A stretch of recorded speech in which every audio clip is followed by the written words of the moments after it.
On the advice of counsel, I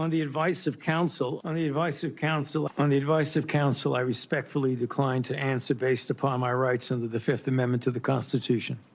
Dr. Fauci, who claims he's never lied to Congress, did that today over 100 times, which is very odd for someone who was pardoned by the President of the United States and has nothing to hide.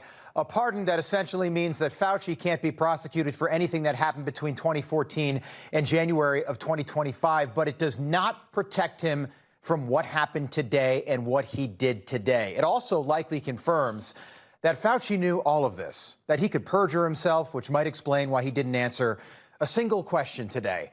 Kentucky Senator Rand Paul is the chairman of the Homeland Security and Governmental Affairs Committee. He led that hearing today. Senator, thanks so much for being here. This was, for me personally, cathartic today to witness this, even though Fauci didn't answer a single question. Were you surprised that he invoked the Fifth Amendment today? You know, we didn't know what would happen until the hearing opened.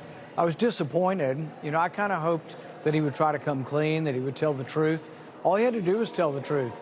In fact, he could even have testified that he destroyed records, that he previously lied to Congress because it's protected by pardon. So I was really disappointed that he hid behind the Fifth Amendment. It doesn't seem to make sense because he was given complete immunity for a 10-year period for any possible crime.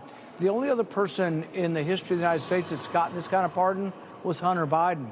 So it's an extraordinary pardon. It's extraordinarily sweeping and without limits, and yet he chose not to testify. But some of the information that came forward was still very, very damning.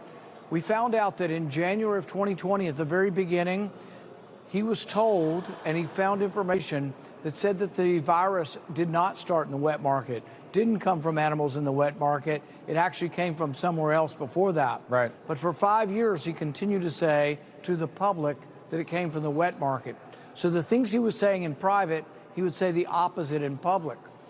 He had 5 virologists that he brought in and said, what do you think when you look at the genetic structure of the virus? And they say, it looks manipulated. That's what they kept saying in private. He said, no, we need to write a paper, reassure the public that it wasn't made in a lab, that it came from nature. Why?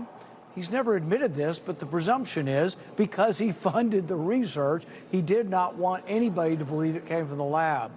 There also was a letter by a bunch of scientists to Lancet, one of the older medical journals, where they all called it a conspiracy theory. Right. Look, I'm a scientist. I've read the medical journals. I've published in the medical journals, and yet I've never seen someone call a scientific argument a conspiracy theory.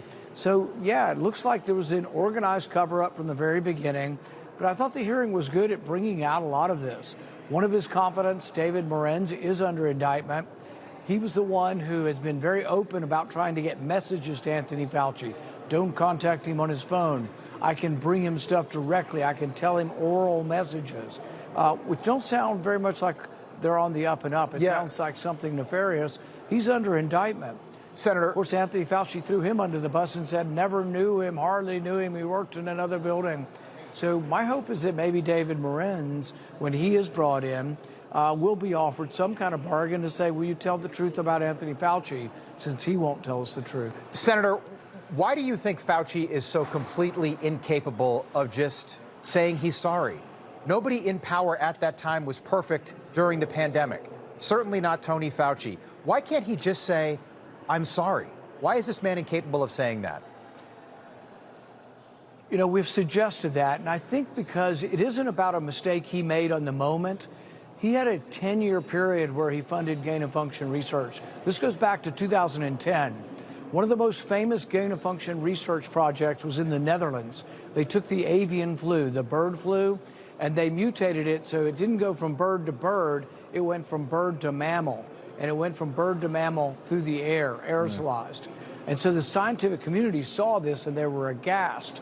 And a good chunk of them, over 200 of them, the Cambridge Working Project, wrote letters and said, we've got to have a policy. And eventually President Obama put a pause on this.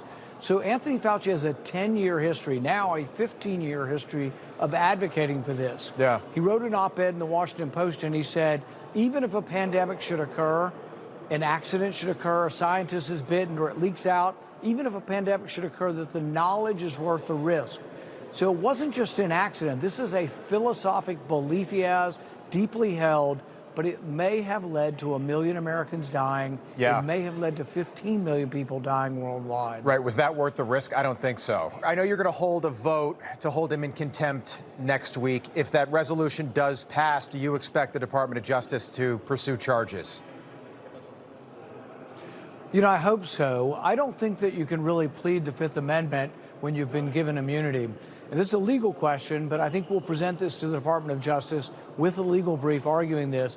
Because if he has immunity, what is he pleading that he can't self-incriminate himself when he's already been given immunity? So we do think that him not participating to answer the questions is contempt of Congress. That is a crime. It's a felony. We will refer him for it, but we'll vote on it next week. And if we get it out of committee, we'll send that referral directly to the Department of Justice. Yeah. Do you expect to get that out of committee? I think we have the votes to get it out. I think we'll have the entire Republican side, and we'll see whether we can get some of the Democrats to vote for it as well. Perhaps John Fetterman. A question. You said this at the very end of the hearing, and it caught my attention. Why was Bill Gates given security clearances during the pandemic when Tony Fauci was in charge? Why? This is a real question, and I think some of the access may have had something to do with the millions and millions and millions of dollars that he's contributed. And I think he's well-intended. I don't think he wants to harm people, but some of the things he's promoted in virus identification are they find the virus and then they manipulate it. So they take a coronavirus backbone, they add a S protein to it, but by manipulating it, you're creating new viruses. I think it's also a danger to take a virus from a remote cave 300 feet underground and bring it back to a metropolitan area. So I think some of the things he's advocated for, while well-intended, are actually very dangerous and could lead to another pandemic. Yeah, I would agree. Tony Fauci's wife was there.